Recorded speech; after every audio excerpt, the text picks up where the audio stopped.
এই ভিডিওটা হচ্ছে রবিবারের ভিডিও, আর ভিডিওটা শেষ করছি সোমবারে। কারণ রবিবারে আর ভিডিওটা আমার শেষ করার কথা মনেই ছিল না। দেখতেই পাচ্ছ মা হাতে করে যেই পাতাগুলোকে নিয়ে আসছে, এই পাতাগুলোর নাম যদি তোমরা জানো অবশ্যই আমায় কমেন্টে জানিও। আমি কিন্তু একটা নাম জানি, সেটার নাম হচ্ছে পাকিস্তানি পাতা।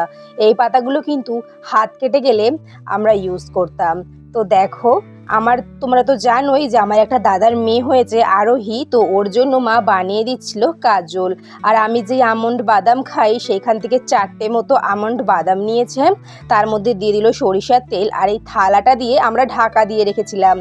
তো কিছুটা কাজল বানিয়ে নিলাম। তারপরে আমার প্রচণ্ড খিদে পেয়ে গেছিলো। আগের দিন ঠাম্মাদের ঘর থেকে দিয়েছিল হাঁসের মাংস, সঙ্গে ভাত। হাঁসের মাংসটা আমার খুব পছন্দের। তোমাদের কোন মাংস পছন্দের কমেন্টে আমায় জানিও। আর আমার শরীরটা একটু ভালো নেই, এই কারণে আমার বোনই পুজো দিয়ে দিচ্ছে। এরপরে দেখো, সেই থালায় যেই কাজলটা উঠেছিল সেই কাজলটা মা একটা বাটিতে নিয়ে নিচ্ছে। এরপরে তোমরা এটা সরিষার তেল দিয়েও করে নিতে পারো।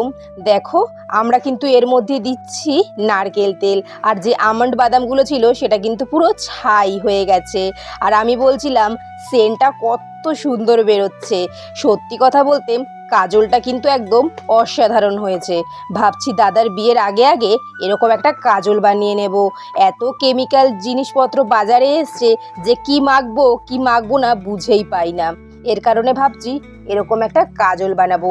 আর দেখো, এটা হচ্ছে আমার দাদার মেয়ের ওই কাজল রাখার যেগুলো হয়, এগুলোকে কি বলে আমি ঠিক জানি না। তারপরে আমার মা আমাকে কাজলটা একটু উঠিয়ে দেখাচ্ছিল চামচ দিয়ে। কাজলটা এত নরম, এত সুন্দর, এত গাঢ় কালো হয়েছে যা দোকানেও আমরা কিনতে পাবো না। আর কিনতে গেলেও ঢের টাকা নিয়ে নেবে, আর না হলেই তো কেমিক্যাল, আমরা যেটা জানি এখন। এবারে আমি, বোন আর মা সবাই মিলে যাচ্ছি এই কাজলটা দিয়ে আসতে। দেখো, এখানে আমার বোনও আসছে। লাস্টে আমার মা আবার আমার ঠাকুমাকে গিয়ে বলল, দেখো মা, এই কাজলটা আমি আরোহীর জন্য বানিয়েছি। মানে মায়ের তো নাতনি হয়, মা তো ঠাম্মি হয় আরোহীর। তো এবার আমরা 3জনে মিলে যাচ্ছি। তো মাকে বলছিলাম যে কাজলটা কিন্তু দারুণ। মাকে বললাম, তুমি কি চোখে কাজলটা পরেছো? মা বললো, হ্যাঁ, চোখে কাজলটা দিয়েছি। তো এটা খুবই ভালো, কোনো চোখে জ্বালা পোড়া হয় না, কিচ্ছু হয় না। কিন্তু তোমাদেরকে একটা কথা বলবো, তোমরা যদি বানাও তাহলে কিন্তু অবশ্যই নারকেল তেলটা দেবে। কারণ সরিষার তেলে তো জানো একটু চোখটা জ্বালা জ্বালা করে। আর এইটা হচ্ছে আমার দাদার মেয়ে, আমাদের সোনা মেয়ে। তো ওর জন্যই কিন্তু আমরা কাজলটা বানাতে আসলাম। একটু প্রবলেমের কারণে আমরা আর মুখটা দেখালাম না। রাত্রে আমার প্রচণ্ড শরীর খারাপ হয়েছে, যে